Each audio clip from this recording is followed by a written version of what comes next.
Më 6 korrik në portin e Selanikut pritet të mbërrijë pjesa e mbetur automjeteve të lehta të blinduara Striker nga SBA-ja, ndërsa deri në fund të korrikut të mbërrijë në Maqedoninë e Veriut. Me këtë rast do të mbyllet gjithë procesi i marrëveshjes me SBA-n në vlerë thuajse 339 milion euro, njoftoi ministri i mbrojtjes Vlado Misajlovski. Од новите договори што се со САД, сакам да им информирам дека подпишавме договори за набавка на лесно пешадерско вооружување, набавка на беспилотни системи Пума и Равен,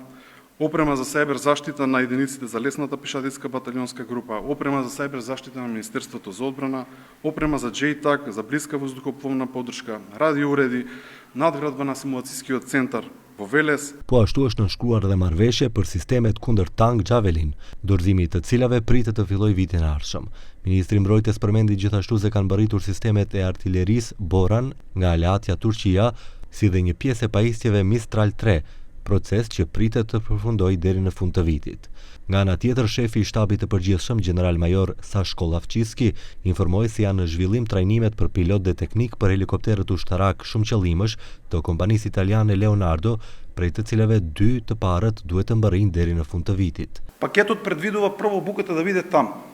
за сите платформи, како ќе ги добиваме хеликоптерите, така и ќе се обучува дополнителен број на пилоти и на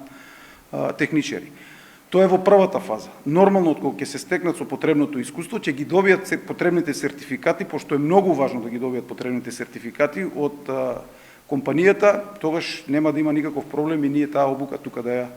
ја реализираме. Lavçiski theksoi se gjendja në vingun e aviacionit ka lëvizur nga pika e vdekur dhe se gjërat po ecin në drejtim pozitiv. Po punoi gjithashtu që avionët shkollor që janë pjesë e vingut të aviacionit të aftësohen dhe të përdoren për përgatitjen e pilotëve të rinj.